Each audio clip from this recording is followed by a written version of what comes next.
right? So the A's got a really nice clutch win today over the Texas Rangers. Final score 8-7.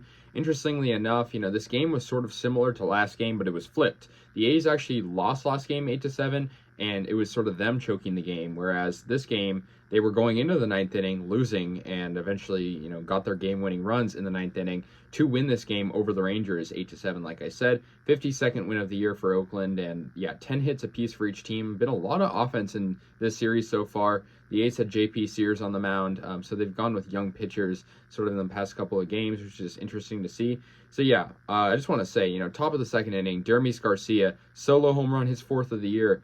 Garcia has been really, really good lately, incredibly good, and I'm excited for him going forward. Obviously, we'll see where he fits into our lineup next year. I'm sure he'll be, a contender for starting first baseman, but he crushes a solo homer. The first pitch of the second inning, a leadoff homer, and it's 1-0 Oakland at that point. Mark Matias, who has been similar to Garcia, very good in this series, but for Texas, got a solo homer in that same second inning, but the bottom frame. He crushed it to left field, his 6th of the year, and that made it 1-1 off J.P. Sears. Mark Matias became the first Ranger to hit a home run in 3 consecutive at-bats since Ronald Odor in 2019. So 3 consecutive at-bats and 3 home runs for him.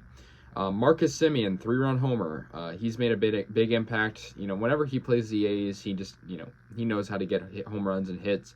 Obviously, former Oakland Athletic himself. And that extended their lead to 4-1. He crushed that ball to left center, and Texas took a pretty commanding lead. And J.P. Sears was sort of struggling at that point. Mark Matias once again comes up, gets an RBI single, 5-1 at that point. We just can't get this guy out. And then, the A's would come back, though. In the 5th inning, Seth Brown, 22nd homer of the year. He gets a 2-run home run, and that is to center field, and that makes it 5-3.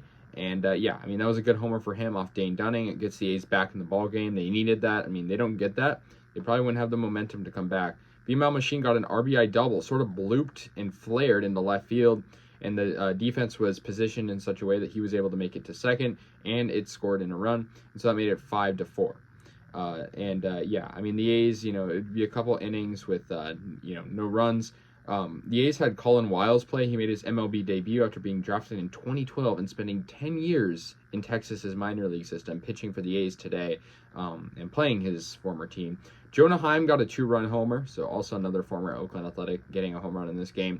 7-4 at that time for Texas, so he hit one for them, and the Rangers, took a lead once again. Extended their lead once again. But the A's, you got to give it to them. They came back. They didn't give up. In the 6th inning, Tony Kemp got a 2-run homer. He's been hitting great lately for the A's, and that made it 6-7, so the A's cut it to just 1 once again. And then Female Machine, another double for him. He also has been hitting really good lately and got a game-tying double. I thought it was going to be a home run. It looked like it was going to go out, but it just hit the sort of like the top part of the wall, and that tied the game up in the 9th inning. So the A's went up to tie it 7-7. And then Stephen Vogt gets a clutch at-bat, and he hits sort of a deep grounder that they couldn't really make a play on. Female Machine scores, and the A's take an 8-7 lead. He ended up going to second. There were some weird throwing errors going on in that play, and the A's would win this game 8-7. Domingo Acevedo got the save despite a run on second for Texas in a runner on second in the 9th. And so the A's beat the Rangers 8-7. Good game for the A's. They struggled early in this ball game, but they got it done, and you got to give it to them. So they split this series. It was just a 2-game series. They're going to head to the other side of Texas to play the Astros now, rather. They were just playing the Rangers, but now they're going to play the Astros. And, we'll be, hopefully back in the win column against the Astros. So anyways, guys, 8-7 final. Good win for the A's. Clutch hitting for Vogt. Good hitting for Kemp. And the A's, they didn't give up. So let me know your thoughts. I'll see you guys later. And, go A's.